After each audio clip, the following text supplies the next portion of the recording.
Welcome back everyone to the second episode of this mini-series where I am deep diving into the development history and combat history of the ships that I made while I was in LACN Sigma Draconis Expanse 1. In this episode we'll be looking at the LACN Sentinel, the first ship I designed for proper combat engagements on the server, and exploring its evolution and major redesigns for its 2 years of use, tracing its journey from V1 all the way to V3.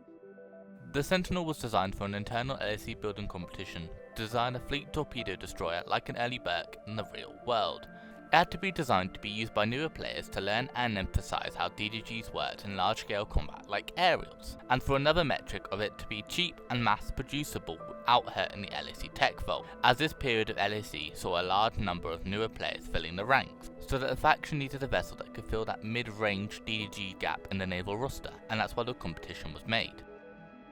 The V1 of this class of ship first started with me looking at the ships that were already fulfilling this duty in some degree, our trusty big DDG Sagittaria and the Hellfire. From there I took inspiration from their shape and first approached creating a hybrid type of vehicle.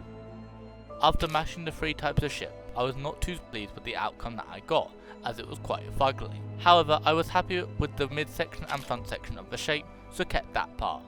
I then went experimenting putting Hellfire nacelles on the grid, something that was soon to become a staple of my designs. After figuring out that the Hellfire nacelles look infinitely better than the Sagittarius cells, I kept it and then moved on.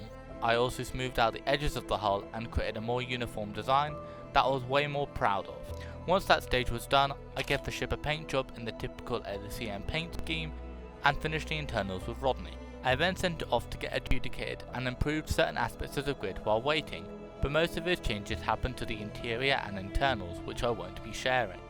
The ship came in second place in the competition and got printed a handful of times, however nowhere to the likes of the Ashan and Sparrowhawk that came afterward. However, for my first proper combat ship for the server, it turned out better than expected and allowed me to have the confidence to build the rest of the ships on the server. This version of the ship's history came to a close when the cool guns became nearly next to useless, and that the torpedo loadouts reached high levels that it could not counter, and some issues with its fuel system, and that should have been the end of the Sentinel's development.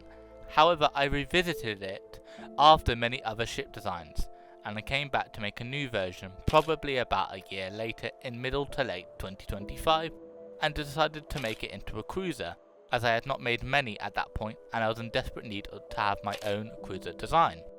This redesign used quite a lot of design lessons from the ship after the Sentinel one, and used the new build styles to create a ship more accustomed to rail combat and the meta, the most visible being the way the nose was reshaped to be more shark tooth than whatever it was to begin with. This process took longer than I intended, as I was starting university during this period, likely spending a total 2 weeks to redesign the exterior and the interior. After the first combat test against OPA, I realised that the drive pack that I had put on it was underpowered to the needs of the current meta and the weight of everything. Then I moved on to design the ECI/ISD we're using at the time, along with another update to the externals to match the new drive section and railgun towers, and removing the cool gun to save weight. After that, I let it sit there for a while I worked on another ship, the Niagara, for MCR, and after completing the drive section on the Niagara, I then slapped that drive pack onto the Sentinel, as the ISD one was too bulky for my liking, and I was going to be using it for another CC grid, the Aegis. That is how the grid was developed from V1 to V3. Thank you for watching. I hope you enjoyed this deep dive, and I hope to see you again for when I do another Space Engineers video. See ya!